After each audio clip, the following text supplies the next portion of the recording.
As I'm sure you know by now if you listen to our podcast, Ryan and I are huge fans and supporters of Train to Hunt.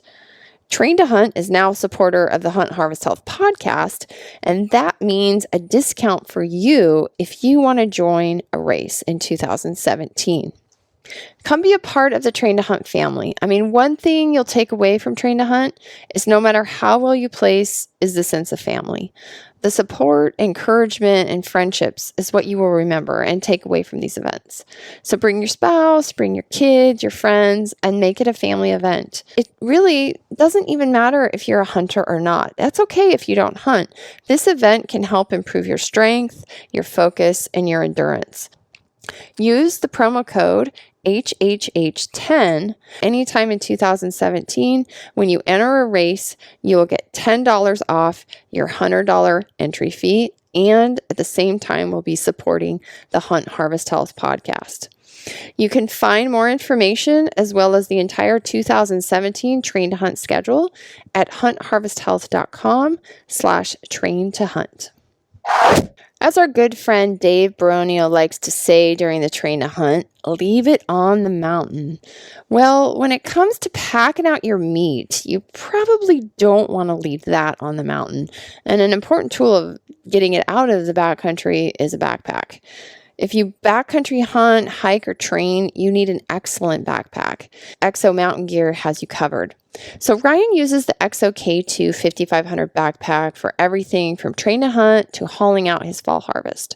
Strong and durable with a unique design including a built-in dry bag, which is great for you Pacific Northwest hunters, Exo is leading the market in comfortable, well-fitting, and functional packs. By using the special link that we have on our website at huntharvesthealth.com/exo mountain gear, you can support the Hunt Harvest Health podcast and your back by getting the best backpack on the market. So leave everything else on the mountain, but make sure you get your meat out with Exo Mountain Gear.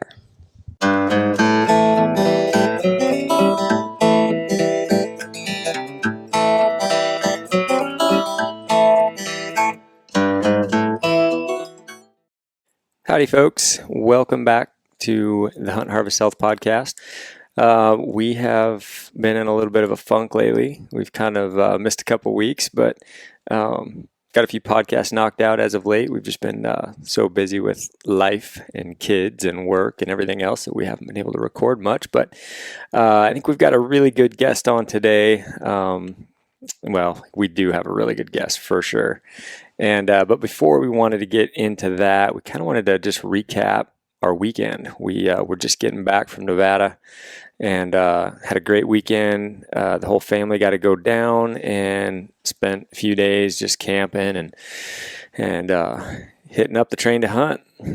Second one of the year for Train to Hunt, and it was a great trip. We got down there. It was hot, like Nevada typically is, and then come race day it cooled off, and we ended up with a pretty hot, muggy morning, and then it just turned to rain squalls and wind, and it got a little nasty midday, but then it calmed down, and it was just a great time. So overall I didn't get a spot on that podium. I was hoping to, but I did my best and came away with a kind of a better idea of where I need to go with my training. So, but anyway, it was a great event. The kids event. This is the first year they've done that. My daughter got a medal. She was so happy with that. She got bronze, and she's just super stoked about that. She wears that thing all over the place. And then, boy, as far as the champions on the podium this year, Willie Beebe in the Masters. That guy is, he's just gifted, to say the least. He's incredible. I don't know how he does it. He's just unbelievable once he hits the mountain with weight, and he shoots good, and he's just a great guy. But it went Willie Beebe. Dave Beronio came in second. Dave had a tough start to his day. He had all kinds of issues with his arrows. He was pulling arrows out of the foam, and inserts were coming out, and he was having to actually glue inserts in between shots. So he had to kind of a tough start to his day, but like Dave does, he's all heart, and he came at it and just stomped the mountain and the challenge course, and beat everybody across the line, and came back and got that second spot on the podium. So I was really happy for him. He just did awesome, and then Mark Warnke, that guy, he surprised me. I had no idea how tough Mark was, and shoot, he showed up, and he shot just really, really good, and hammered that challenge course. He was keeping up with Dave for a good part of it, and he took third, and just a super tough guy. I mean, I got a ton of respect for him, watching him hammer out those challenges and shoot the way he did. It was pretty awesome to watch. And then, of course, the open division. Not much has changed. Trevor is pretty much still on top. He's beating everybody. He took the day, the overall, so he got the overall best scores. He beat Willie Beebe by like 3 seconds. But and then his wife Lindsay, she did awesome. I watched her, and boy, they're tough cookies, those two. And Trevor's going to be a tough one to beat for anybody who tries. He didn't shoot the greatest in the beginning, but gosh, and usually he outshoots everybody. But he came back, and I think that just gave him a spark, and he hit that mountain course and challenge course and just destroyed it. And he's just fun to watch. He's just super, super tough and mentally tougher than most. So again, Trevor, tough guy to beat this year. For anybody to beat him, that would be impressive. Don't know that that's ever going to happen, but so what'd you think about the weekend, Beb? Well, first, it was just fun to get away, go to the sun, and go to some warmth. That was great. Nevada's such a different climate than where we live. It's always this time of year. It's great fun to go there. I had an interesting, just watching the new setup, new train to hunt setup with the 1-day format, seeing how different that was than the 2-day format. It was a pretty long day. And I think we registered about 7 a.m. and none of us really got out of there until it was dark. And we were shining lights on the podium to take pictures of the champion. If you see any pictures from us, like everybody looks like they're getting spotlighted by the cops or something. But it was a long day. The weather was a little bit rough. For the competitors, they're nervous. They got adrenaline flowing, and they're running these mountain courses and sweating and doing the challenges. For us spectators, we're not doing that. We're carrying 2-year-olds around who are screaming. And so I spent a lot of my time in the car with the kids. But I was able to watch a lot of the challenge course guys. And of course, Lindsay, she was the only woman there in her division, so she makes it look easy, but she's fun to watch and just see how a woman does it. Yeah, she's really good. She shot really well, and she did really good on the course. Yeah, that was cool to watch. And then it was just kind of fun to watch how that new setup is, and how those 4 challenges with the 4 sprints. That's pretty intense, and the weather was kind of blowing rain sideways, so that made it a little challenging for shooting. I think in the beginning. Yeah, that morning it kind of started off cool, and then it kind of warmed up for by the end of the 3D challenge. It was warmed up. Guys were stripping off layers, and then shoot, right after the first couple waves of the challenge course, a big old system moved in, and it was just dumping rain and got windy and cold. The temperature dropped pretty good, so that made it interesting. Yeah, luckily there wasn't any lightning. I think we were all a bit worried about that because they would have had to stop the racing. So yeah, that was good. The weather was a bit harsh in the afternoon, especially when you have carrying kids around. But other than that, Ryan hasn't really said how he did, because that's how he is. But he actually got 4th place, and he was literally seconds behind Mark Warnke. And he shot in the 3D shoot in the morning. He was ahead of everybody in the entire competition in shooting. And so I'm just going to brag on you a little bit, because I think that's pretty awesome to shoot that well on a course that you've never been on, you've never seen. And that's kind of the talent, But the challenge... All that kind of showed is that I choked.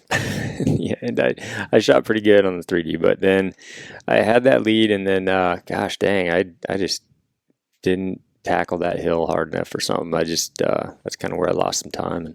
And I feel like I did pretty good on some of the exercises and different things, but I definitely need to do a couple things different. I need to shoot better on the challenge course. You really lose valuable time and seconds when you don't shoot fives on that challenge course, and I have got to get better on that for sure.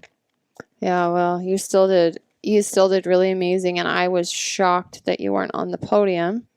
But all the guys that won are quality people, and they're friends of ours, and we're totally happy for them. And actually, Willie Beebe's daughter, she competed in the kids division with our daughter. They're in the same age class, and our daughter was in second going in, and then Tessa came in and she shot and she beat Paley and put her into third place. And you would have thought that was just the biggest deal. She talked about that for days. Well, Tessa put me in third place, and we're like, well, who her dad is, right?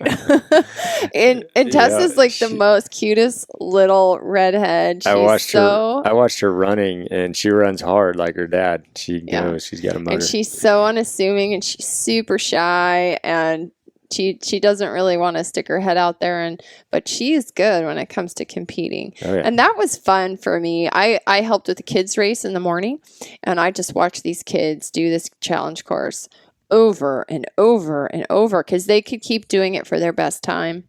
And holy cow, talk about a challenge course. You guys are doing it like one time.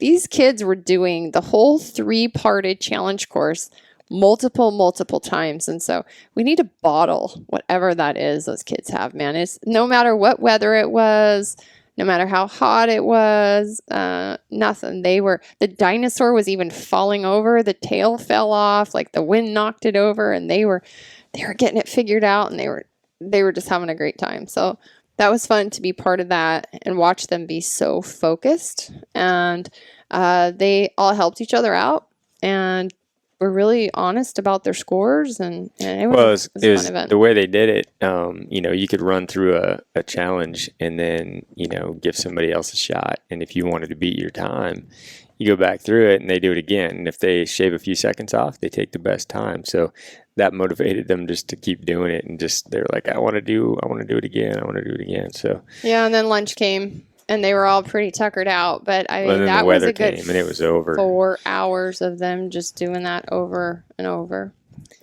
Yep.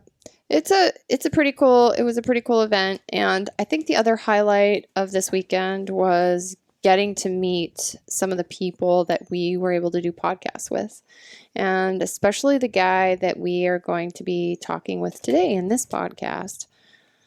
Yeah. Today we get to talk with Dave Beronio. I met him last year and been able to keep in contact with him. I can't say enough about Dave. He is one incredible fella. I tell you, he's just got a heart of gold, and he's tough as nails.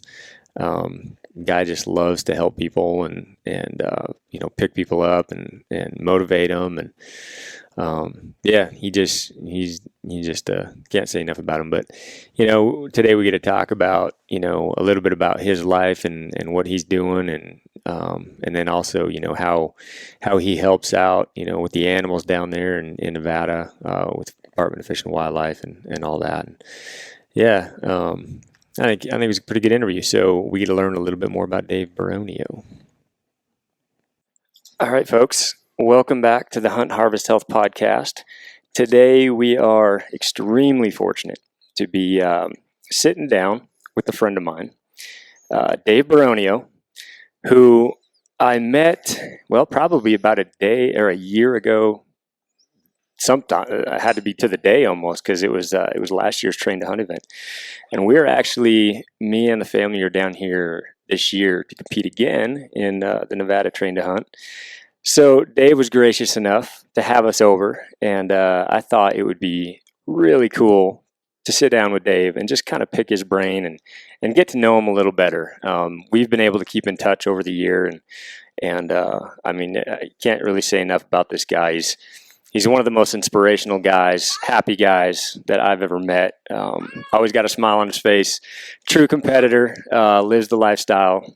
So many big things for this guy. But Dave, how you doing today? I'm doing awesome, you guys. It's great that you're back down here in Nevada, and it's like we get to see each other every day, yet we live so far apart. And so I'm glad you guys are back down.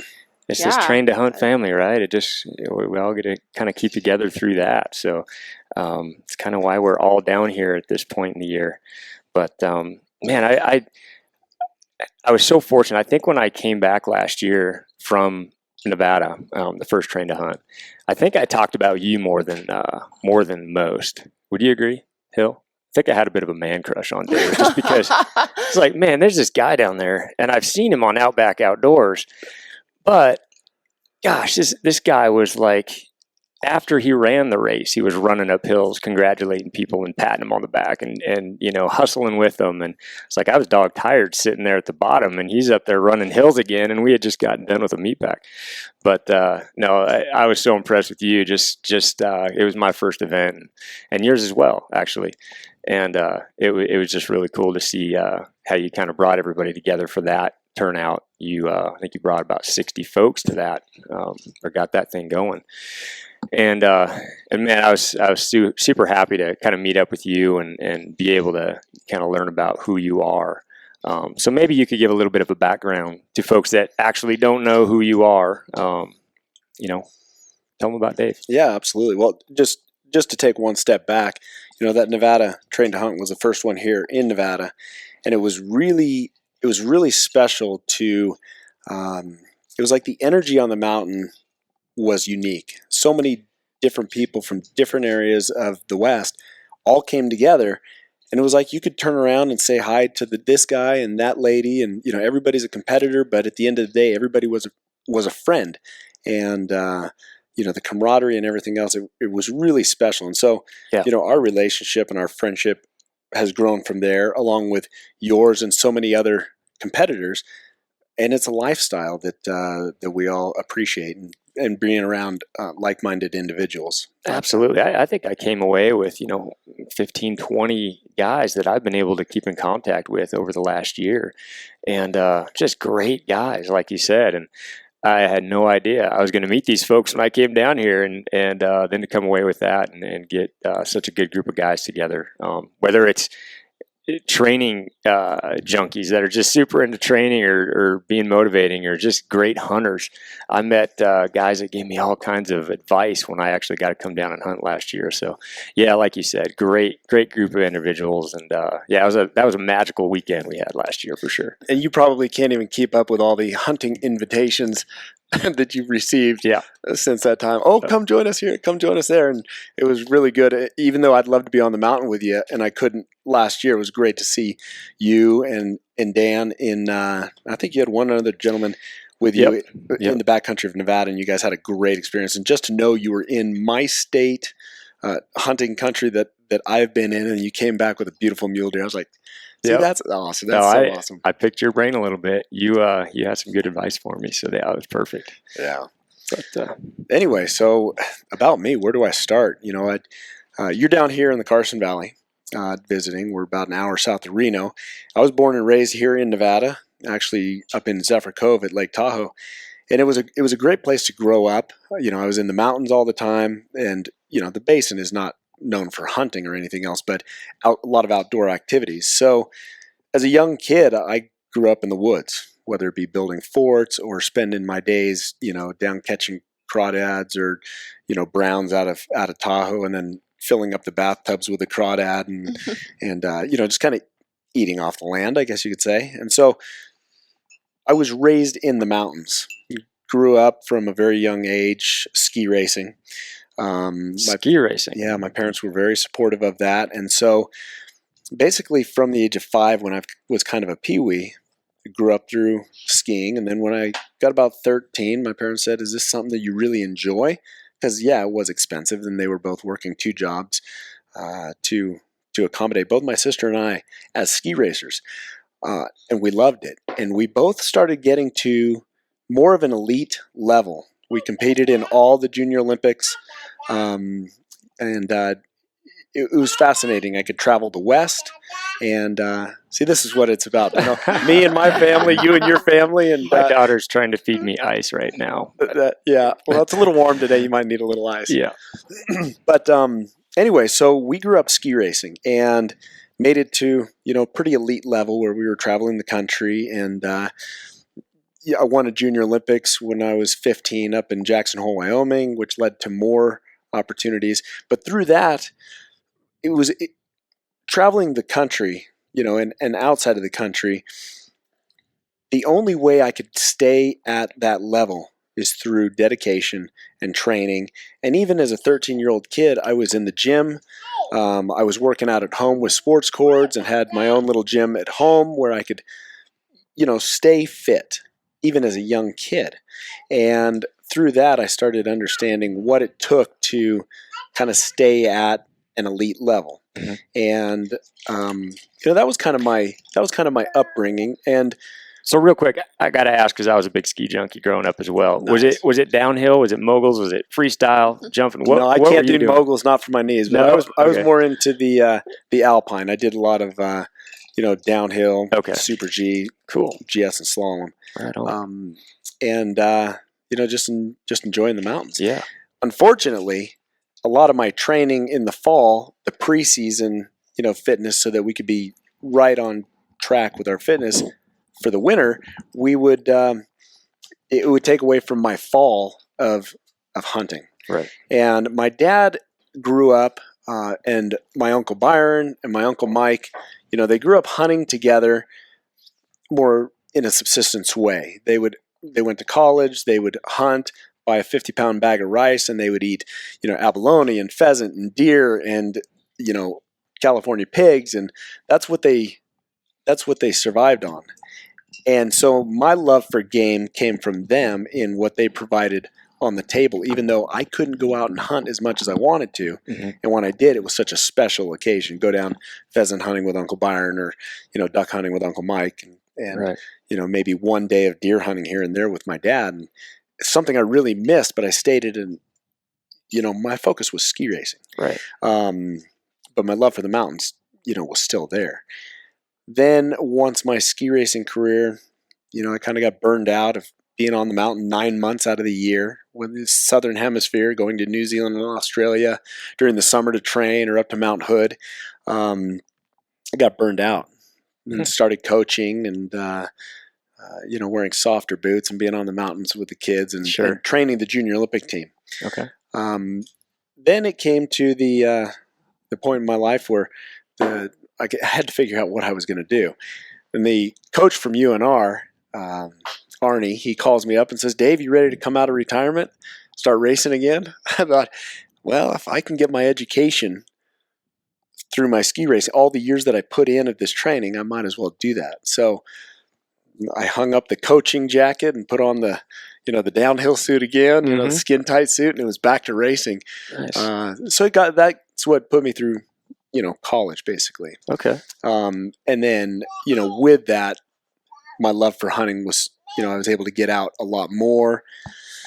So really in your college days, it's kind of when you started to really get after the hunting, getting up in the hills. And was it more bird hunting? Was it more big game, small game? I did a lot of duck hunting, a lot of duck and chukar hunting when I was in college, just because it was easy to just get out and you know, bust butt on the mountain and then get back and do classes. You know, when you're so focused on a sport, it's very difficult to, you know, give your attention someplace else. Sure. But, you know, that's carried over, you know, the dedication to ski racing carried over to my dedication to my bow hunting and being on the mountain. You know, the love has been there since I was a little kid, when I got my first deer at, you know, 12 years old. So that never, you know, decreased, but it was just the opportunity that I couldn't do. So in college was when I, you know, really started to get back into hunting and really didn't pick up a rifle, just grabbed the bow and it was, you know, how many years now? 20 something years now. It's just been nonstop. How old are we? Yeah, just turned 42. Yeah, so, you know, 42 is the new 30. It is. I agree. Supplements and food that we take in today. Yeah. I feel as good as I did when I was in my 20s, I think, honestly. I think I feel better than I did when I was in my 20s. I don't feel like I look in the mirror and look the same as I did when I was in my 20s, but I feel better. I watch you guys. I know you guys, and the lifestyle you lead as parents, and you both look so wonderful, and you both are so healthy, and you live a wonderful lifestyle. Well, I'm not going to agree. My wife looks hot. I mean, yeah, I agree with that. She is beautiful. But look, You're handsome, but she's got a beautiful. big old scruffy beard, and my hair, I never brush it. It's probably way too long. We had this conversation today because we actually camped up by the archery site last night, and it was sort of like a dust bowl. And today I woke up and we're going to do a podcast with Dave, and I've never met Dave. He's like this famous guy, and I'm like in dust from and I look at Ryan and I said, "You need to brush that hair." It's like, "No, I'm not brushing this hair." And then he looks at me and he goes, "You're so hot when we're camping." And I go, "Oh my gosh." He never says that kind of stuff to me normally. So I said, "All right, well, we need to go camping more often then." That's a great thing. Much hotter when camping versus a motel. Why ever that is, I don't know. Well, it's a lifestyle that you love, too. That's it. I would say, though, my 44 years, I've kind of gotten to the point where I do I've tried to rally for a camper, kind of like that idea, because where we live in Washington, sometimes it's pouring rain, and being in a tent is just not that much fun, especially with kids now. When it was just him and I and backpacks on our back, it's a little different. Now we got kids screaming in muddy shoes, and my daughter wanting to wear 4 outfits a day, and it's just it's a little different. I think a camper would be nice, but yeah, I've almost bought into the idea of a camper. I don't know. I feel like it's cheating a bit, but I definitely see the value in it, especially where we live. Yeah. So, but again, I'm not asking for like a RV, like what are those at the RV park campers? I'm just asking for like just throw one on the back of the truck kind of camper, with like an actual bed in it that I don't wake up in my 40-something-year-old shoulders feel like they got chiseled and hammered all night. I splurged, Dave. I bought 2 cots for the girls. Now, I'm still on the ground, but I thought that was going all out. But I guess not. The little things. Yeah. Okay, back to you. Yeah, you mentioned you did a little chucker hunting. I think chucker hunting gets overlooked just a little bit.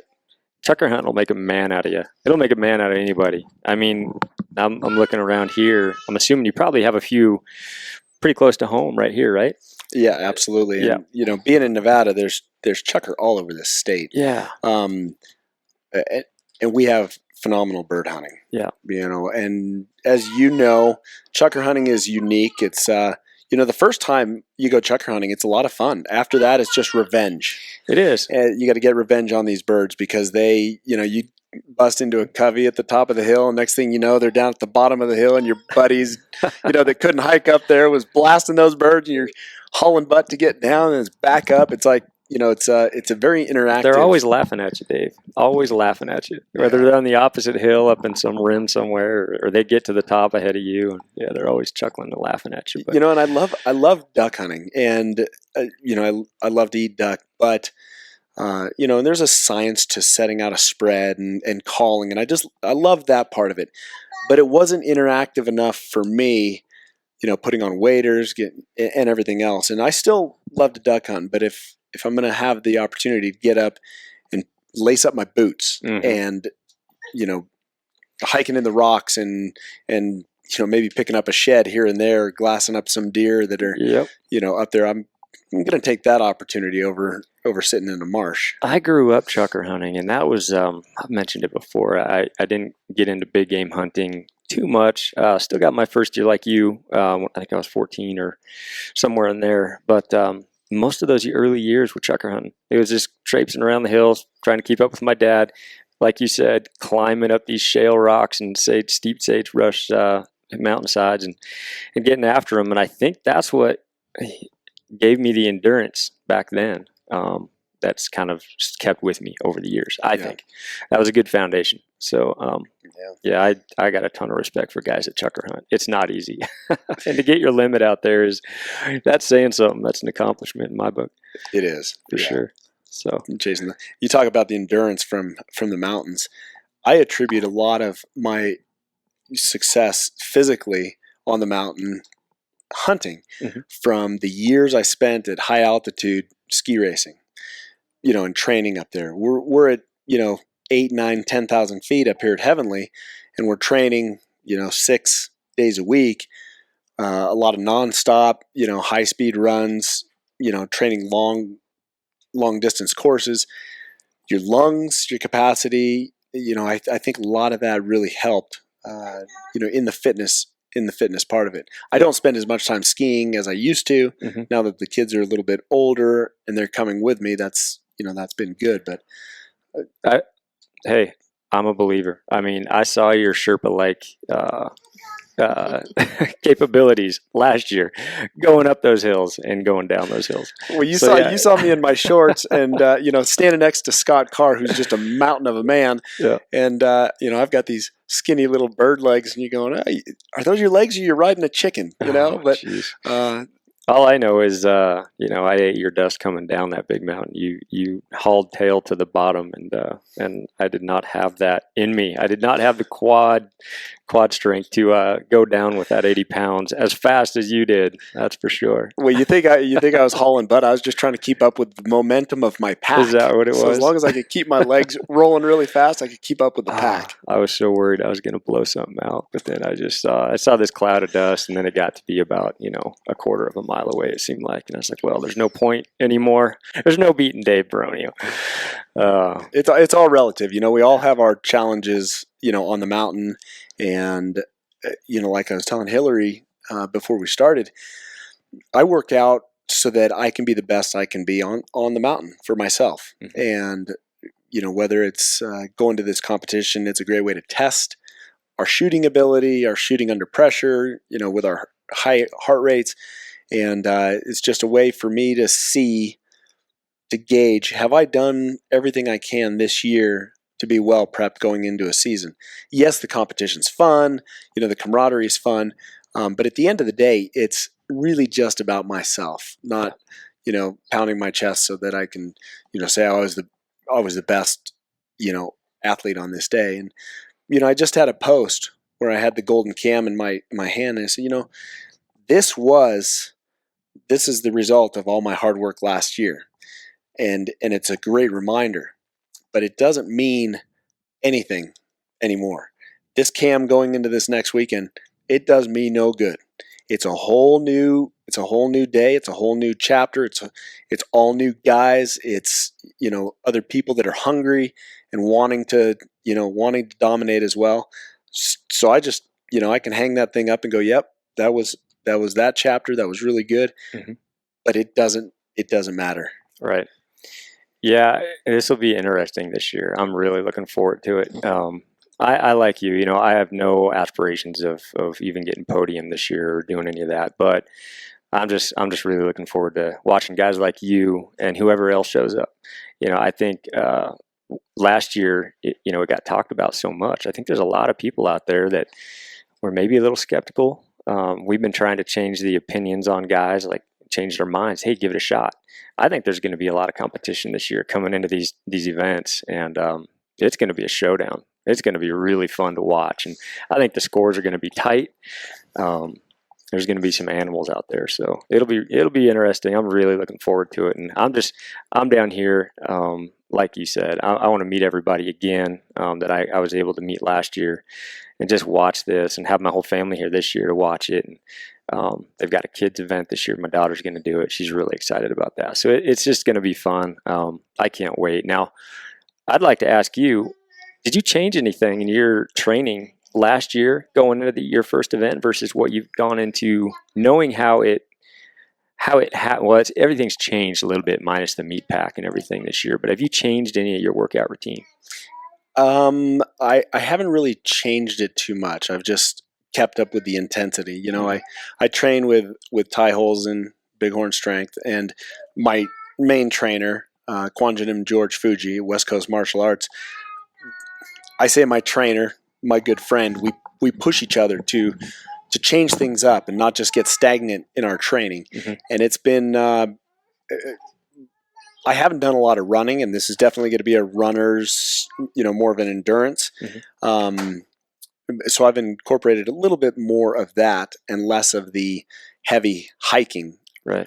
That is one thing that I did change. I've got that great pack from the Outdoorsman I that saw you that. mount the plates on there. Yeah, that That thing looked thing amazing. is awesome. It's comfortable. You throw two 45 and a 35 on there. So that's what we were really excited about for getting ready for the meat pack. And I'm bummed that they took that out of there. Me too. I'll admit it. I'll admit it. That was kind of the one thing that it was the hardest of it, and that's why I liked it the most, actually. And it was hunting. It was being on the mountain. It was packing your stuff into your camp into the mountain. It was packing your camp and your meat off of the mountain. And I'm definitely going to mess that. But what I think is good about this new format is there's endurance, there's the challenges, there is shooting under pressure. I think is going to be the main. Under pressure, high heart rate, and breathing is going to be our main thing. And last year, you beat me on the shooting in the 3D course, and then it was getting into the challenge course that it changes things. It completely changes things. Yeah, that what used to be day 2 of the event, the Sunday, will be the second event this year. Without that meat pack, that completely can flip flop the board. No doubt about it. If you put in a couple of bad shots, with your heart rate elevated, say you go through all the challenges and then you have those, you got 1.5 miles, 2 miles to hike with 50 pounds on, and you blow 1 or 2 of those shots up there while you're hiking it, man, you're really hoping that somebody else did the same thing almost, because there's no chance. If you blow a shot, you're pretty much out of it. You've really got to be on top of everything and be able to shoot, like you said, with your elevated heart rate and high pressure situations. You just cannot make a mistake. No, you can't. And you're a big backcountry guy, and when you're chasing elk, or when you're having to, or even hunting bears, as bears are as they're moving, they're constantly moving and feeding, right. And you're having to get up and around them, or get in front of the herd of elk or whatever. You're getting an elevated heart rate, and when they start coming in and your breathing changes, and you got to make sure you shoot under pressure. So this is a great test for that. And just taking a quick step back, there's a lot of competition with the train to hunt, and hopefully for everybody listening, those of you that don't want to go do a train to hunt because maybe you don't feel you're fit enough, or that you wouldn't be able to compete against certain individuals, I think you need to take another look at it and say, you know what, I want to do this for myself. It's not just about competing against somebody else. I do think some people don't enter the challenge just because worried, or they don't want to look bad or anything else. Challenge yourself. Practice those, the getting a high heart rate and shooting, because it could be anybody's day. You may be the fastest runner, but if you can't shoot, nope. The best guy on the mountain that day could miss 1 shot, and that's it. Next guy up. So yeah, it is true. You kind of have to set your pride aside if you want to get better, and that's all this thing does. Really, honestly, it's I'm so happy that I did that last year, where I kind of put it on the sideline. Like, I don't want to go down there and get beat by all these guys. It's one of those things. It's these guys train for this all the time, and I just went to compete, and I surprised myself. It was just fun, just have a good time and test yourself, and all it's going to do is make you better. And I've trained harder this year, and I've shot more this year, and that's what it does. It just kind of elevates your game. So, I talk to people all the time, and who are a little bit sketchy about it, on the fence. And it's like, man, you got nothing to lose. Really, you're going to get support from every guy there, and everybody's going to be, clapping for you as you come across, and rooting for you. And if you come in dead last, there is not one person kind of look at you funny, or give you any grief for that. Everybody's just happy to finish it. So kind of an interesting thing is, with Outback Outdoors, you kind of get put on. Now, tell everybody about Outback Outdoors. Obviously, it's a phenomenal show. I've probably watched every one. Really well made. You're a big part of that. Well, Trevin, Adam, and myself, with Outback Outdoors, it all started, 13 years ago. Yeah. Trevin and Adam started Outback Outdoors and asked me to be a part of it as well. And we just wanted to tell our story. We don't want any fame or celebrity status. We just wanted to be able to share these experiences and do it in a beautiful way. It's great to come home with pictures. It's great to come home with memories. But when you're able to, bring people along on that adventure and they get to see what happens, we try to keep it, as real as we can. We don't do a lot of, retakes or anything else. We want to capture it as we go. Sure. And there's plenty of times where Trevin and I are at each other's throat, and things that really happen up on the mountain between two guys that are tired and stressed, and then you miss an animal or something screws up, and so it's really been a fun adventure. Adding to that, you see Outback Outdoors on TV doing some of these other celebrity things, but I hope people see the realism and that we're just regular guys, just like any old blue collar guy that's out there working hard to go hunting. Yeah, there's a few more opportunities to go hunt, and we're capturing and doing what we love, that opportunity, and that has been really special. But it also makes us know better than anybody else. We're just telling our story, and with that, going back to the train to hunt, I've had people say, oh, Dave, celebrity guy, and we see you working out all the time and you're shooting all the time, and you're going to win this. But just because you're up here on a pedestal, which I don't think at all, I don't feel like that's me at all. I feel like just everybody else. I've had people say, well, by doing this, you kind of have a lot to lose if you screw it up. If all these guys shoot better than you, or you don't, pack as fast as we think you can because so on and so forth. But for me, that doesn't matter. I don't feel that I have anything to lose, because I'm just like the average guy. I'm going to go there and give it my best, whether I win or lose. If I can give it my best effort, that's all that matters. And if somebody looks down at me saying, "Oh, he wasn't as good on that day as people think he would be," sure, then that's. Yeah, and that is really respectable, because I've had this talk with my wife actually about some folks that I've met in the last year, and I've actually been told, nah, I can't do that. I can't do it because it's going to make me look. What if I lose, right? So I'm like, man, that's a cruddy way to live. I think there's so many things. That's why it's respectable that you're putting your neck out there and you're just doing it, and you're really good at it, but you're putting your neck out there. There's a possibility somebody could show up and beat you tomorrow. Well, the truth is, somebody is eventually going to beat you. Absolutely. That's just how life is. If you stop doing stuff that you love and being around the people you want to be around and getting that motivation because you're afraid of losing or looking bad, you're missing out on the whole experience. I used to box back in the day, and my coach Eddie, he said something that stuck with me way back, and he said, "There's always somebody tougher than you, Ryan. No matter what it is, you could win 100 matches. You're going to come across a guy that's going to beat you. There's always somebody in this world that's tougher than you are."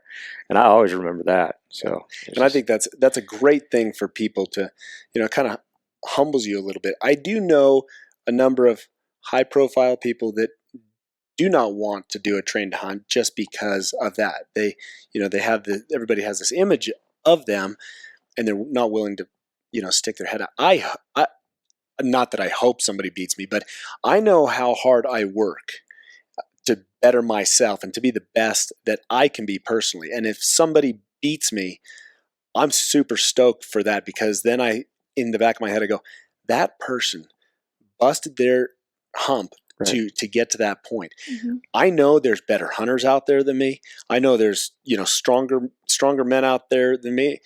There's probably plenty of hunting women that are stronger than me, and guys that can outshoot me as well. But if I train and I do the best I can, and I know that when it comes to the mountain time, when I have a tag in my pocket and I'm not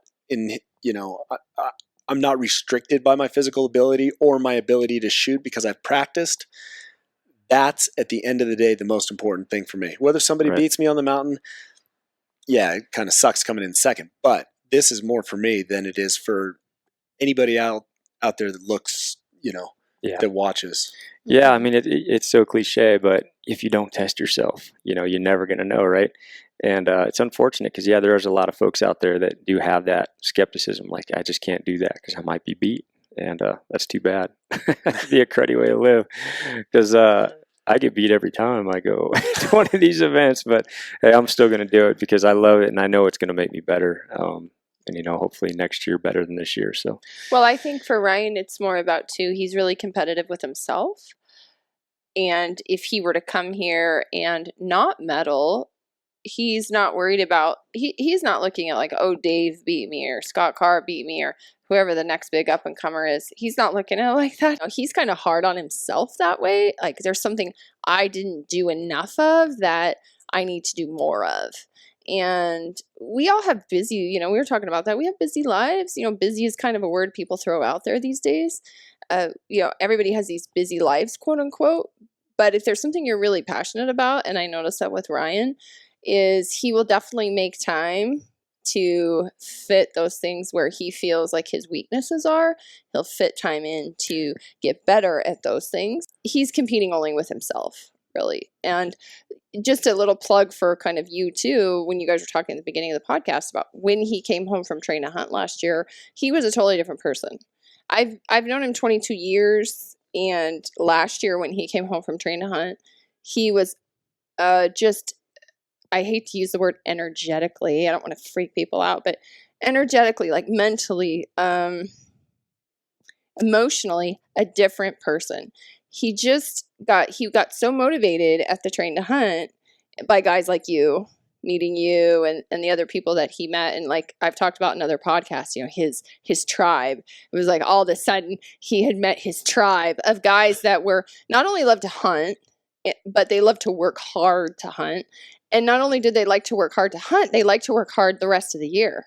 Because for most of us, hunting isn't year round. Now, maybe guys like you or, guys that are going to other hemispheres to hunt or whatever. But, he's working hard all year round. He's thinking about it all year round.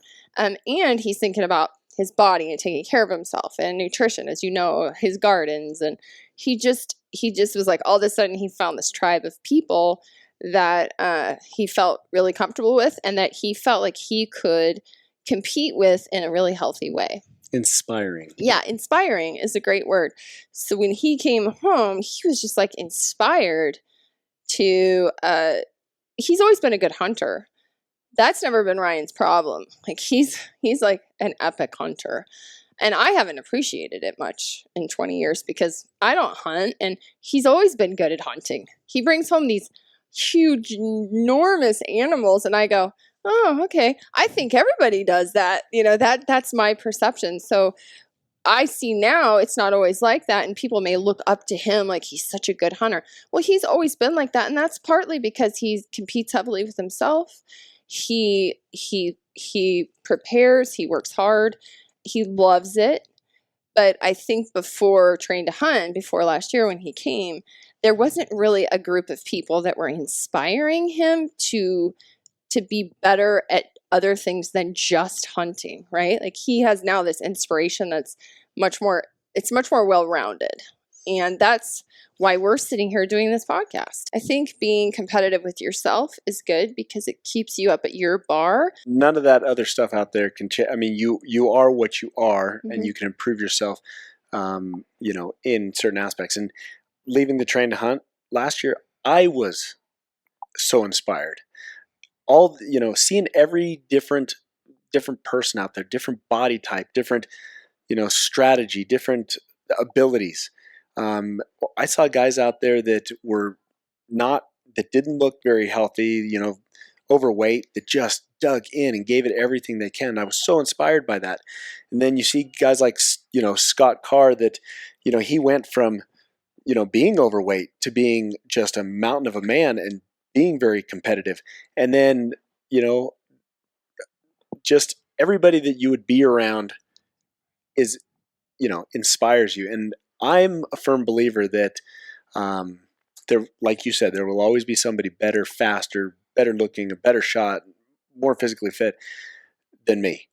I want to surround myself with like-minded individuals that have a drive, that are inspired by me, but also to know that I'm inspired by them. I mean, I watch you guys, both of you inspire me. One, your quality of life, the way you live, the way you look at life, his, everything that makes him who he is, his ability to hunt, his passion for it.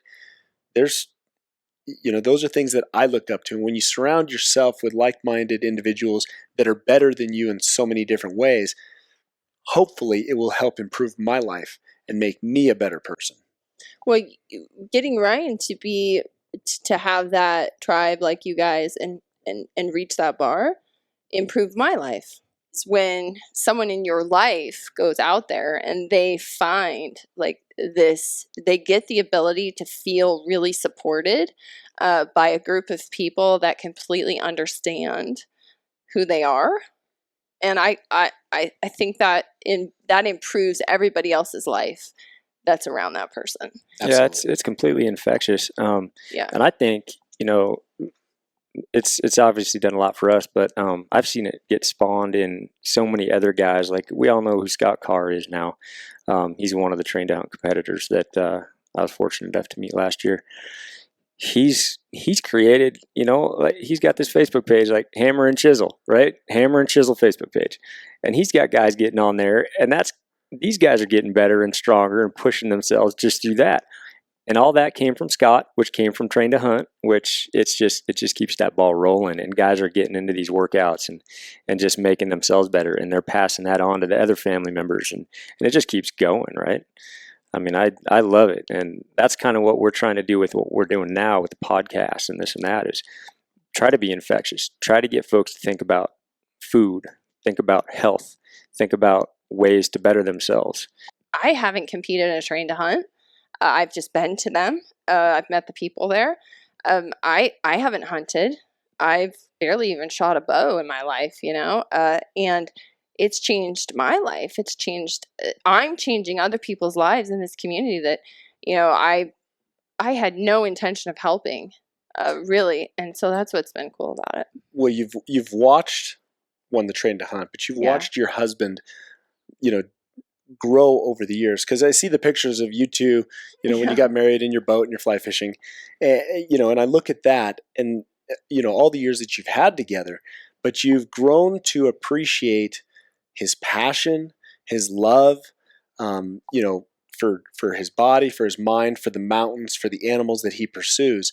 And when you open yourself up, whether you decide to hunt or not, whether you have hunted or not, it's just understanding who he is and why he loves so much what he does, that you can then appreciate and support that passion. And there are women out there that look at you and look up to you because you inspire them, but also you make a difference in their lives. And just like you make a difference in other guys' lives, even like me. To watch you and see what you do. And I think really, at the end of the day, if we can be just great people, if we can lead by example, if we can do good things in this world, hopefully other people will follow our lead. Hopefully, other people will take on kind of those good mindsets, the good morals, the good ethics, the, just contributors to our society. I think so much has gone in our society in regard to that. So much is lost, whether it's, television and media and, the fast, busy pace of life. You don't see those faults or those flaws on social media. No, you don't. Everybody puts out the best of everything. And, I think that's kind of a poison in itself as well. So such an event coming together where you get to meet everybody and, see the blood, sweat, and tears and the successes and the failures, and just say, you know what? It is what it is. It's life. Mm-hmm. Nobody is so perfect that, they won't fail at some point, but it's what you do after that failure, or I think the nice thing about Train to Hunt is it's still small enough, even with, I think it's 66 competitors, they said, at this Reno competition this year. That's what signed up. I got to think there's going to be a few more folks that show, but yeah. It's still small enough where you can have that, right? We've been to a Spartan race where there's like 5,000 people. It's nuts. It's just like people, so many people. You end up talking to nobody. No, it's, you know how it is when you're like, if you go to New York City and you walk down the street in New York City, there's like millions of people. Nobody looks you in the eye. Nobody looks you. Nobody talks to you. But if you're in a small town, you're in a small town, you find that old timer. Like, so that's kind of what I hope Train to Hunt grows, but I also hope it keeps that sort of family feeling where it doesn't become something so big that everybody, it's just a competition and nobody's going there for that camaraderie. Yeah, I don't see that it would be that way, because it is a hunting world, and hunting is such a small. I mean, yeah, it contributes to a lot of tax dollars, and hunting is big out there. But in the whole, looking at the whole realm of it, hunting is still so small in our society, and a lot of people don't like hunting, and so staying close and tight with those individuals and creating, being a good leader and ambassador to hunting. I think this is a great way to do that as well. Yeah. I don't see Train to Hunt as going to that, so big that nobody talks. I think Ken's like, shut up, Hillary. I want 5,000 people. What are you talking about? Well, there's good. What did you say? There's 66 competitors in there. Well, I still have yet to sign up. So there's going to be some folks that haven't signed up. Mr. Jesse was telling me, there's some people that he knows are showing up that haven't signed up yet. So cool. They sign up the day of. I knew I'd compete anyway. It wasn't a matter of going on and signing up. There were other aspects in life that influenced that. But yeah, I'll be there. I'm looking forward to it. Oh, I can't wait, for sure. I can't wait. Well, man, one thing I really wanted to talk to you about, and I like talking to a lot of folks about just stories that they've had. I know you spent so much time in the mountains, and you do a bit of guiding. Just talk about that. I mean, where do you get a guide over in Wyoming, is it? Yeah. So this came on a number of years ago, and through the stories of our lives, it's amazing the people you meet, the places you go, and how your life changes over time. You can meet somebody that wouldn't change your life very much, and then you can meet other people that will change your whole world. And through Outback Outdoors, we went up to Wyoming, and we, paid a trespass fee to go hunt on this piece of property we call the Windmills. Mm-hmm. And it's south of Evanston, Wyoming. Anyway, I got to meet Daniel Richens, who owns the R&K Hunting Company. He and Ted Kimball and Justin.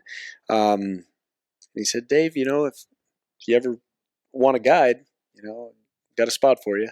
So I went out there one year and I guided for 3 weeks, and then it turned into me running the Wyoming property, managing the guides, managing the hunters when they're there, the lodge. Just love that. Love giving back, and it turned into something wonderful. So I go back every year for a month and a half, 2 months to go guide.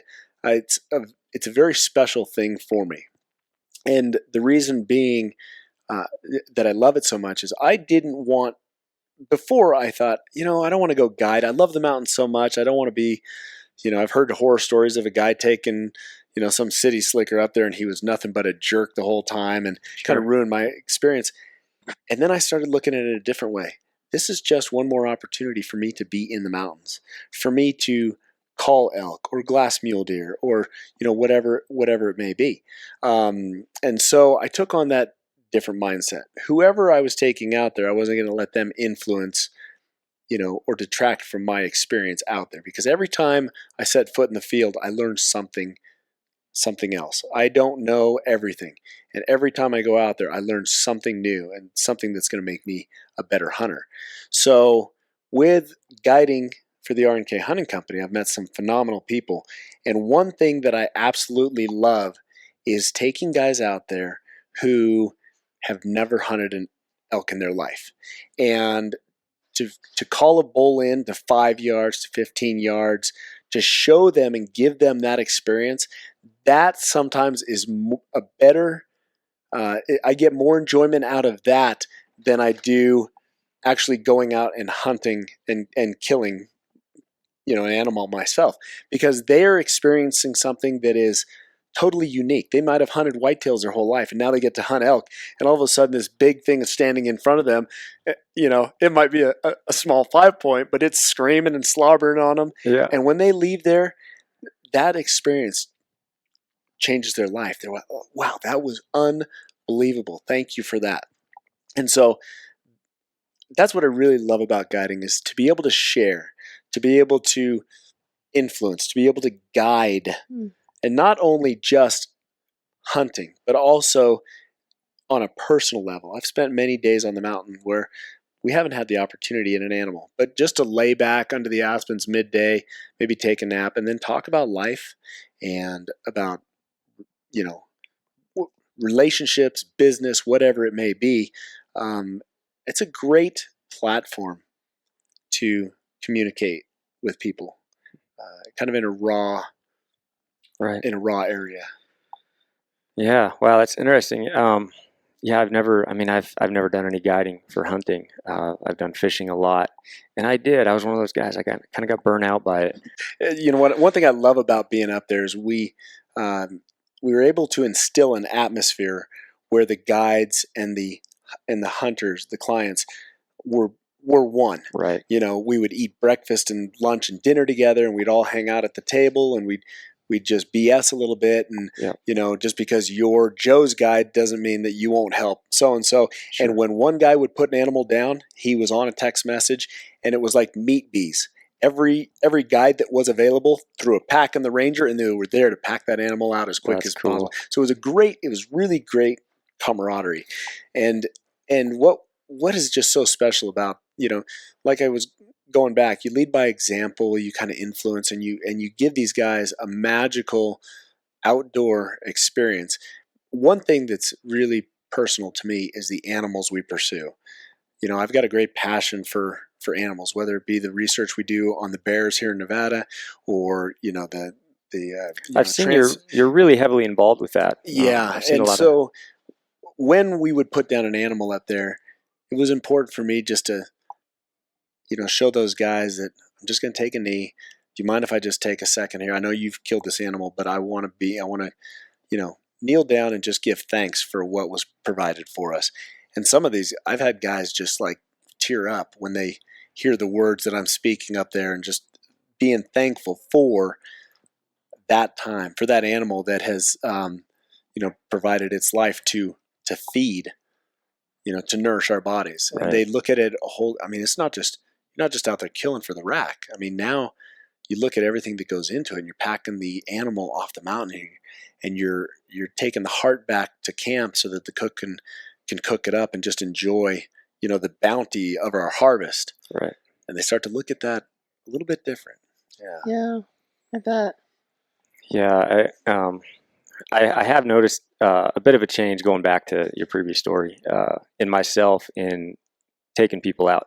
I really enjoy taking new guys out. New guys that haven't had those experiences, they haven't been able to get out there. And I've told a story many times about a kid I took out a couple of years ago on his first bear, and it changed his world. He saw what we loved out there that he would have never ever been a part of unless he had gone with me that week and spent that time with me alone back there. And I didn't have a tag. It was all about him, just getting him that critter. And he developed a huge respect for the backcountry. Everything from how good the water was. That was a big part of what he came away from it was, man, that's the best water I've ever had. It's like the cleanest tasting, coldest water I've ever had, which I didn't think that was going to be even part of the equation, but that was part of it. And even to go to, experience guys. I do remember a time where I growing up, my uncle was a big time hunter. He hunted all over. He was either down in the Sonora or he's hunting big game here and there and all over the place. But he never did it bow hunting. He was always a rifle guy. And so I got really heavily into bow hunting in my early 20s. And I ended up getting my bull. I ended up taking him out on a hunt. And he kind of hung up the towel a little bit. I took him out on a bow hunt. He drew this tag.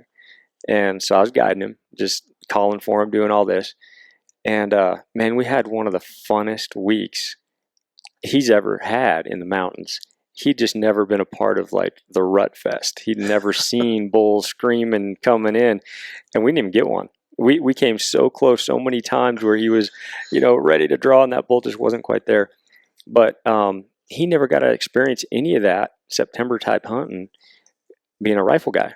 And he had all these years of experience. He thought he'd seen it all.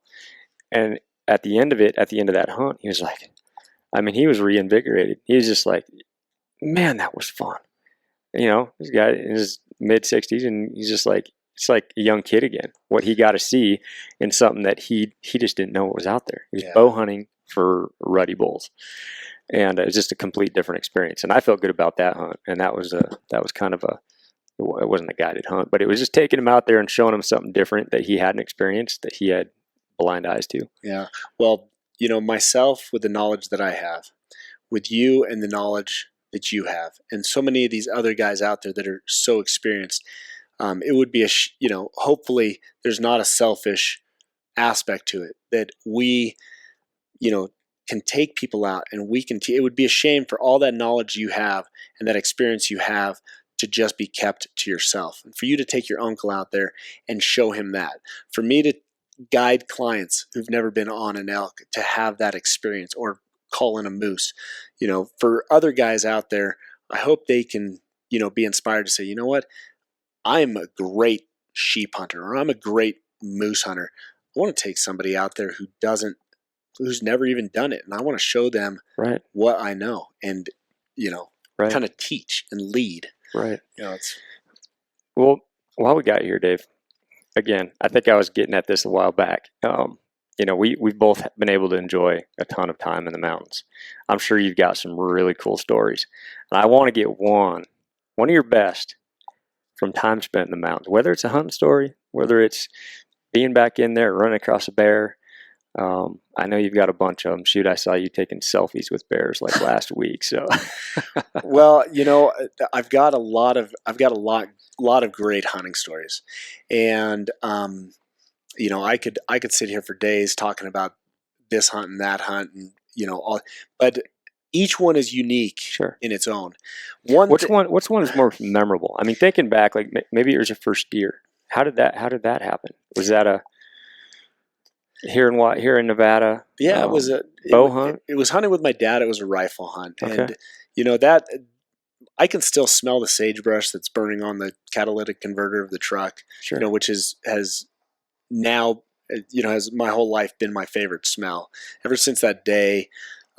Just being out there with Uncle Byron, Uncle Mike, and my dad, and taking my first deer was pretty special. And those memories, will stay with me the rest of my life. It's really hard to pinpoint, one hunt that was unique. But one thing that I absolutely appreciate and love, it's not so much a hunt, but my time volunteering with the Department of Wildlife for bears. Right. I know you were touching on it, and this doesn't have much to do with the hunting aspect, but it comes back to giving back. Mm-hmm. And Carl Lackey is a bear biologist here in Nevada. 15, 16 years of just good, solid bear studies, trapping, collaring, researching, so on and so forth. And my time up there has been so memorable as a volunteer, going in and checking dens. You got these GPS collars and the telemetry, and you're finding the den under the snow, and you're having to dig down to it, and then you're within feet of this sow, and you got to trank her, and then you have to climb in and move her head so she can breathe, fill her eyes with some goop so they don't dry out, and then pull these cubs out. You talk about a grounding, real experience when you have that cub and you smell that cub, or you smell that mom and it's in your hands, and you go, this is a brand new life. And what they're doing in the research to help and promote and to create longevity and protect these animals, not just to hunt, but so that future generations, and as hunters, it's our obligation to do everything we can to not just take, but also give back. Right. And even though it's not a hunt, that experience up there, helping and seeing what goes into, a biologist's research for the number, to look at the number of bears and to track these sows over years and see how many cubs they're having per year. And the only way you can do it is by, the collaring and the research and everything else. And there's a huge fight right now that's going on. And I'm sure you saw it on Facebook a little bit, where people were attacking me, attacking the bear biologist on the research that we were doing, calling us, killers, and that we're trying to get these animals, we're trapping these animals so that we can transport them to hunting areas where they Sure. can be killed. But they just don't understand. They've never laced up their boots. They're sitting on the couches and they're fighting, what they think is the right fight. But all they're doing is they're hurting the science-based research that needs to happen so that we can properly manage, Sure. these animals. And it's really unfortunate. It's come down to a, it's coming to a head that's can be disastrous. They're hindering. Are they winning? Well, it's I remember you posting that. I remember reading the article about it. As far as guys were recognizing or noticing, these cages where you guys are trapping some bears and doing your thing. And was that pretty much the gist of it? They kind of in their mind came up with this conclusion that you were trapping them and just taking them out and killing them. That was just one aspect of it. Right. This league feels that we should just completely leave them alone. But the problem is we've had generations of bears, especially along the Sierras and up at the lake, that have lived off of garbage. Yeah. And whether in August, when they start seeing more traps, they're thinking, oh, they're trapping more bears now before the hunting season so they can be taken to hunting areas to be, shot. Sure. But what they don't understand is that August and September is when these bears are just gorging themselves so that they can, prepare for the winter. And what are they doing? They're going to the garbage, and they're creating, some havoc in neighborhoods. And they've been conditioned that that's where they will find a lot of their food. And so if we don't recondition the younger generation, the new ones coming in, that you don't want to be around neighborhoods, dogs bark, you might get some BBs in the butt, you get harassed. Sure. You don't want to be there. Until we do that, these moms continue to teach their cubs where they can find food. So by restricting, the Department of Wildlife in reality. Oh yeah, it's not a matter of has anybody.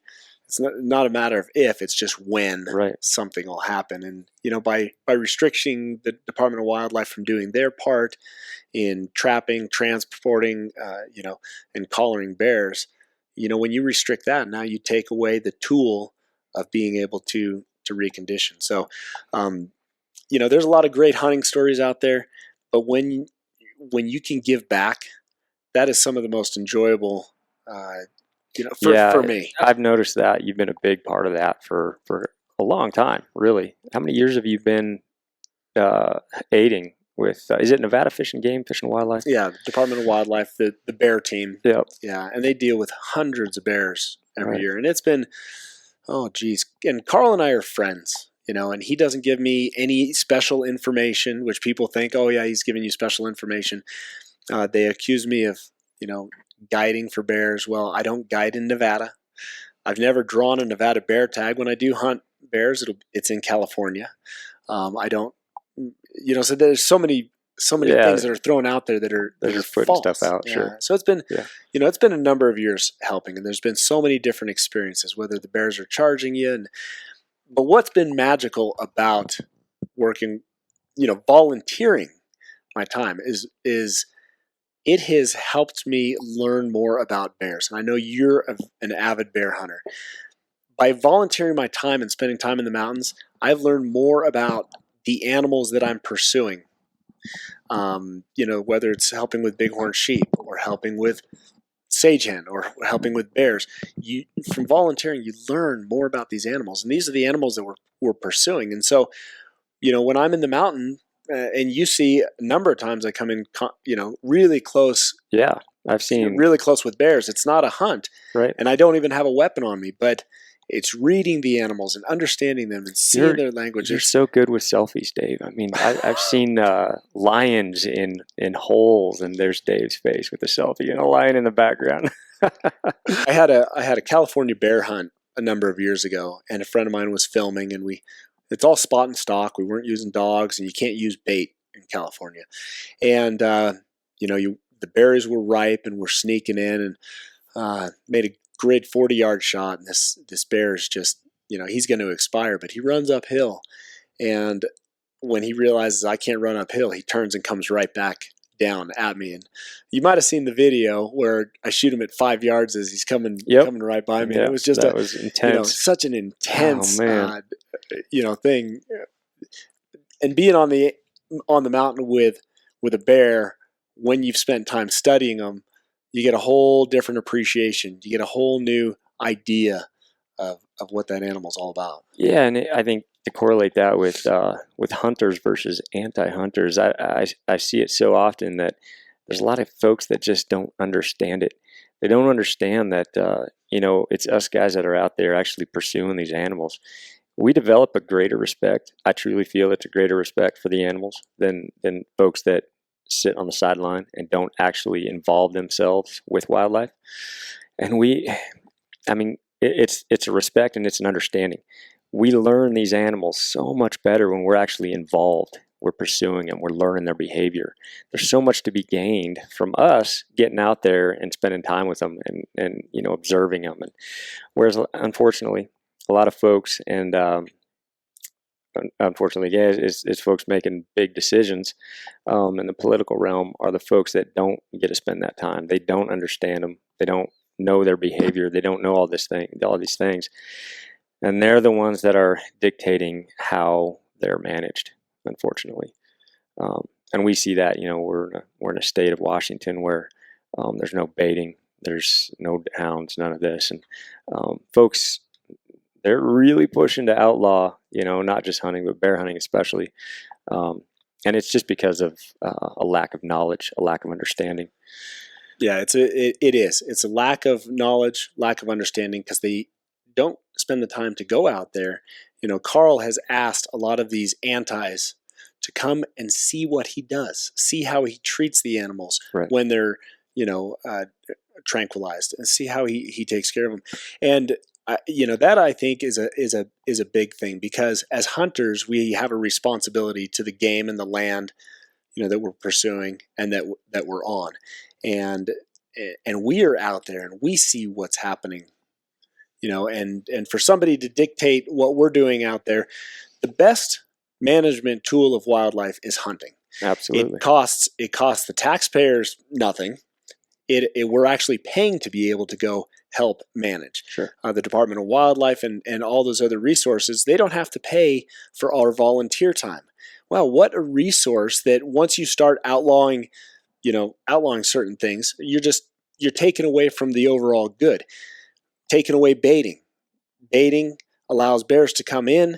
You can look at the bear. You can study him. You can determine, it does it. You have some time with it. Is there a cub sitting off in the background instead of taking a long range shot and just, not knowing? Using hounds. People want to outlaw hounds, but it gives us an opportunity to tree a bear or a mountain lion and make an educated decision on, is that going to be a good animal to take out of the, the number of animals. Is it mature old boar? Is it mature, or is it a female that's prime breeding? Or are there other factors? So I think these are the things, though, that people who don't hunt, they just see that one trip you killed something, and they're not thinking about all that. I mean, I've never thought about that. Like, do you think about a bear and if it's a male or a woman, or if it's breeding, or if it's old? I never thought about that kind of stuff. I just thought, it's a bear and you're killing it. Like, what's wrong with you? Why would you kill a bear? These bears are so sweet and cuddly and lovey. And if I was thinking about just what's coming out of my head at that moment, all those deeper, more logical questions are not coming into my head. Yeah, they need to be made by logic and not just emotion. I mean, well, here's the thing, though, is that you're talking to you're talking to a very large percentage of people who, one, they have no experience in the actual matter. So they don't even understand what it means to go out and, like, what kind of bear do you want to shoot, first of all, right? And I think this is where I've had this discussion with Ryan so many times over the years, especially about, well, probably about bears, because bears are kind of more of my sensitive thing. Like, Ryan's like, you As should go are bear most hunting folks. with me. I'm like, no, I'm not shooting a bear. It's just what I don't want to kill. But, you know, I don't really want to kill anything. But And a yet our bear is daughter, definitely, her number one animal, the one animal she's going to take before anything else is going to be a bear. She really wants that and bear. we'll see how she does when she does it, you know? I mean, you never know. But for me, I would think, oh, you're just shooting a bear. But I've said to Ryan, here's the deal. Most people see a picture. They see that one moment where you've shot this animal. Now you're smiling. You're all happy. They immediately put this emotional response that you enjoy killing things. So there's not a picture. There should be this like timeline picture. Like my daughter in her history class, she has a whole timeline of like from the beginning of time all the way through and all the things that happen. Now, if you just learn the things on the timeline and you don't learn the context, you would be like, oh, that's really bad. And oh, that's really good. And oh, that looks okay to me. But if you learn the context, here's the context, the logical, well, what kind of bear are you going for? What time of year is it?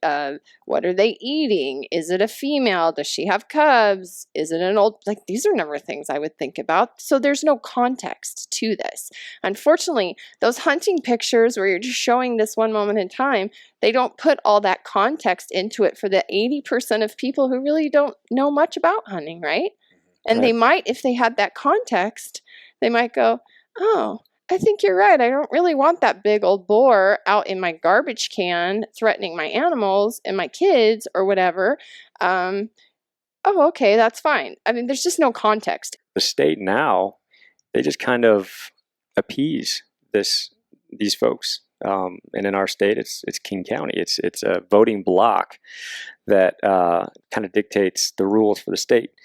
But it's interesting, and I don't think many of these people who voted, they outlawed hound hunting and baiting, knew, if they knew what the state does, now instead of folks like you and I going to buy a bear tag, contributing to management through our funds, now the state actually goes and pays hired hunters to go out and do the same thing that we were doing with hounds to run these bears.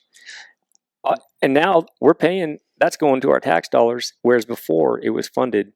We were able to do it, and we paid into the system for management. Taking that one step farther, those bears that are managed by paid, exterminators, basically, those bears, the hides aren't used, the meat goes to waste. You know, they're just taking out these animals. Whereas us as hunters are the best management tool for managing these animals. Give us the tools to do that, whether it's hounds or allowing us to bait, make educated decisions on shooting. Then once that animal is taken out, we are, using the hide, even if it's for just a mount. At least we can, look at that animal and respect what it was. The meat that goes into our freezers that feeds our family, that stuff doesn't go to waste. But it goes to waste when around us right now, out there running them with hounds, and they're just paid for by the state. They're out there getting paid every day to go run them for the state. Whereas before it was handled by guys like us who would pay into it to go out and do that job and take the meat home. I mean, let's face it, bear meat's one of the best. I mentioned all the time, it's my daughter's favorite. That's why she wants it for her first animal. We all have this piece of us because we all live like this. If you were a Celt at one time in Ireland or a Viking or whatever, you lived like this. You lived with animals. You lived as animals were part of your sustenance. Yeah. And it's not romantic. It's life. And I think now, because people don't have that connection, that they romanticize it to a point of where anybody who actually lives like that is barbaric. Like, you should be more evolved and not live like that. But yet I want to go back and I want to live like nature did. Well, you know what? Nature's pretty harsh. Like, you may really rethink all these ideas that you have about how good a person is or how bad a person is or how emotional you are about it. And all I see is, like, I see that people are so removed now from that experience that they put it up on some sort of pedestal that's not a reality. Because if you, if you need to eat or you need to live or you need to provide your housing, in a second, you would go out and kill that animal. Put that person in that place where they have to survive and do that. People, how can you still have, but this is where people get stuck. So how do you live a life like that where you are dependent on the animals and you're dependent on basically them dying for your sustenance? How can you still love those animals?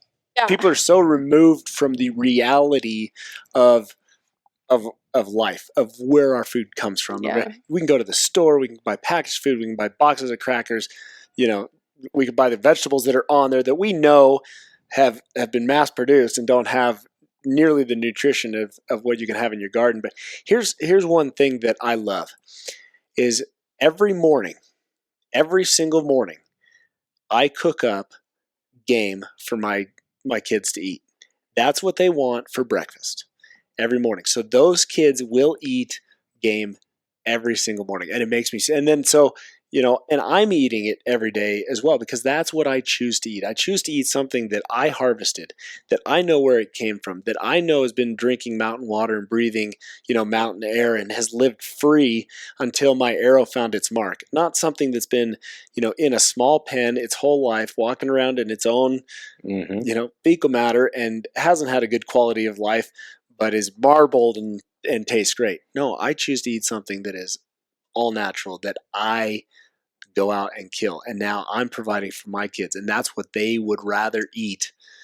Absolutely. All the time. Mm-hmm. Yeah. That's a special thing for a dad when he goes out and kills an elk or a deer, a deer or a bear or whatever it may be, and you're feeding your kids and they're loving it and they're eating it up. And hey, Dad, can you make me one more? Yeah, absolutely. So in my fridge, I've got my Tupperware, and it's got a whole bunch of cuts of meat in there, and it'll sit in there for a week, and I just keep pulling different parts out. And it's all stuff that you took. Yeah, right. We're the same way. It's like it is heart melting when I see my daughter. My daughter's 2 years old, and what word does she throw around more in our house than any other word? Meat. Meat. Meat. She doesn't have many words. Meat. When she's hungry, she yells for meat.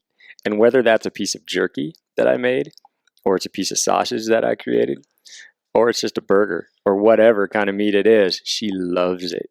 She absolutely loves it.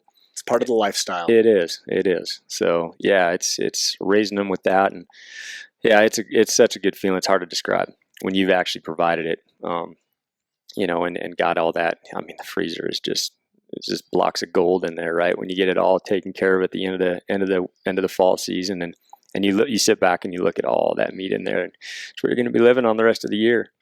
And hopefully we're fortunate to have the garden as well to add healthier. To that. So. Yeah, it's healthier for you anyways, right? We know all these nutrient qualities of wild game, higher the marbling might acids. Not be as good for you as the little bit of leaner elk meat that you're getting. Yeah. So grain fed, probably not as good. Well, definitely the thing about your lives is, both of you are in different aspects. You having your doctor, you being a hunter and an outdoorsman, you have such a platform to lead by example for this, for this world, and lead people in a great way and influence them in a great way, not only to, maybe grow their own crops or look for a better choice in what they're putting in their body, right. Whether it be the meat that we, bring home, or the vegetables from our garden. So, for me, I love looking at your stuff on Instagram and seeing what you guys do and just listening to what you're doing. I appreciate it, and I know there's plenty of other people out there that do as well. I love doing a podcast with Dave because he just pours you compliments. We're supposed to be giving you compliments. We're going to ask you a few questions. Yes. We won't take up your whole day here, but we want it. I'm good. Let's awesome. I'm going to put you on the spot right now. Yes. These can be long answers, short answers, whatever you think. What's your biggest strength in life? My biggest strength, I think, is leading by example. Influencing. A lot of people don't know this about me. They see me as an outdoorsman, but I perform 175 weddings a year. And to be able to be a part of people's lives and influence their lives and make their day special, or make that one time that I get to talk to them special, guiding on the mountain and touching their lives, performing a wedding and making their wedding day the absolute most memorable wedding day they can, seeing somebody on the street and smiling and shaking their hand. I know better than anybody else. I want to influence and make people's lives great just from being a good person. And I think that's one of my biggest strengths. Okay. How about weaknesses? Weakness. Oh, Jesus. I know. Giving me a little bit more time to think about it. We don't, because because we don't want you to think. I We have just want a you to. lot of weaknesses. Well, look, there may be, No. it might be the first person. Dave may not have a weakness. I know. If anybody's not going to have a weakness, I mean, I You knew can be his the strengths first before. person to say, I have no weaknesses. That'd be awesome. Okay, here's one of my big weaknesses. Okay. Is I have a hard time saying no. When somebody needs something, whether it's a desperate situation or they need something that I've got a hard time telling somebody no. Which I need to find. I need to find more strength to do that, because sometimes I put myself out so much that it then takes away from my personal time or my kids or anything else. So I think my biggest weakness is probably turning somebody down or saying no. Okay. What are you most grateful for? I am most grateful in life, I think, for those that I'm around. My family, my parents, my sister, my friends, my kids. If everything else, if all the material things go away, the one thing I'm most grateful for is the people around me, because I know that should you be on hard times, they're there to help you. They're there to make you smile, pick you up, or you're there for them. So I think the thing I'm most grateful for is the people in my life. That's perfect. Wow. I think, I think we can call it a wrap today. I mean, man, I so feel motivated now. I'm like, I don't know what I'm supposed to do right now, but I feel pretty good. But I'm going to do something. Yep. I'm going to go lay out in the sun because it's like 85 degrees and not raining. Have to bebop and go hit one of these snow-capped mountains and try to climb it here once we get out of Dave's house. Well, man, I appreciate this, sitting down with us today and inviting us over to your place here and getting to hang out. And, our girls are outside probably bouncing on the trampoline or doing something. God knows what. Well, it makes me feel good that you've come into my home and that, we're smiling together, we're laughing, we're sharing stories. And like I said, it's the people in your life that that are really special. And, I cherish our friendship, even though it has only been just over a year. There's been a lot that's happened in that year. And so, bonus of seeing some of the elk and the deer that are hanging around. I'm super fortunate to do these podcasts because I get to go to some folks' places like Dave's here. He's got a giant, what is that? What'd you say? That was a 393 bull. Yeah, thing's just a beast, monster bull right here. So, cool. Well, again, we're going to see you on Saturday. I'm guessing we'll probably be, I'll be eating your dust and it'll be fun to watch. We'll see how it goes. We got 2 days left, and it'll be nice for all of us to come back together. Absolutely. Yeah, you guys have it's going to be a blast. Safe trip back up to Reno. And if you need anything, give me a call. Appreciate it. All right. Thanks, Dave. Thank you. Hey, folks. Thanks for listening to the Hunt Harvest Health podcast. If you enjoyed the podcast, please leave us a review on iTunes or Stitcher.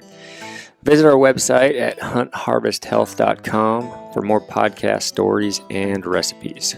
Follow us on Facebook and Instagram at Hunt Harvest Health. You can also message me at StHealthy Hunter, that's STH, and I will be more than happy to answer any questions you might have. Also tag your photos Hunt Harvest Health or Get Stealthy, as we enjoy seeing what you guys are doing as well.